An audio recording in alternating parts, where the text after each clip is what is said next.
Hello friends, welcome to అనగనగా ఒక ఊరిలో స్టోరీ ఛానల్. ఈరోజు ఒక చక్కని కథతో ముందుకు వచ్చాను. మొదటిసారి మన ఛానల్ చూస్తున్నారు, ప్లీజ్ సబ్స్క్రైబ్. ఒక్క లైక్ అయితే ఇవ్వండి. ఈ లైక్ ఇవ్వటం వల్ల కథ ఇంకా ముందుకు వెళ్తుంది. మరి లేట్ చేయకుండా స్టోరీలోకి వెళ్ళిపోదాం. అనగనగా ఒక చెరువులో ఒక తాబేలు నివాసం ఉండేది.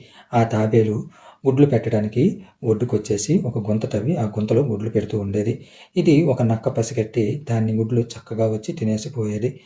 తాబేలు చూసి ఏమీ చేయలేక చాలా బాధపడుతూ ఉండేది. ఎప్పుడు కూడా ఇదే విధంగా తాబేలు గుడ్లు పెట్టడం, నక్క వచ్చి తినిపోవటం. ఇంకా ఏంటి నేను చేసేది ఏమి పాలుపోక అలా దిగాలుగా ఉండగా ఒకరోజు అటుగా ఇంకా ఎండ్రకాయలు అంటారు కదా, పీతలు గుంపు వస్తూ ఉందన్నమాట. ఆ పీతల గుంపు వస్తూ చూసి, "ఏమైంది తాబేలక్క, ఇంత దిగులుగా ఉన్నావు, ఏంటి నీ బాధ చెప్పు" అని అంటే తను జరిగిందంతా చెప్పి కన్నీరు పెట్టుకుంది. అప్పుడు అవి, "ఓహో, ఇలా జరుగుతుందా, ఈసారి మేము దాని సంగతి చూస్తామని" చెప్పి ఇంకా ఎప్పటిలాగే తాబేలు గుడ్లు పెట్టేసి గుంత మూసేసి వెళ్ళిపోయేటప్పటికి నక్క రావడం చూసి అవన్నీ కాపుగాసి ఆ నక్క పైన ఒకేసారి అన్ని దాడి చేశాయి.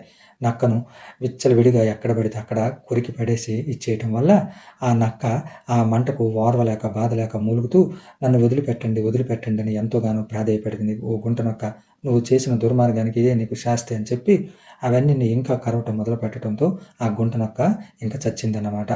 చచ్చిపోవడంతో తాబేలు ఎంతో ఆనందంగా వాటంతటికి ఎన్నో కృతజ్ఞతలు, ఎంతో కృతజ్ఞత తెలియజేసుకుంది. ఇంకా తాబేలు పిల్లలు కొన్ని రోజులకు వచ్చేస్తే తాబేలు ఆ పిల్లలను తీసుకొని చెరువులోకి వెళ్ళిపోయింది. ఈ కథ కనుక మీకు నచ్చినట్లయితే please subscribe my channel, please support me. మరో మంచి కథతో మీ ముందుకు వస్తాను.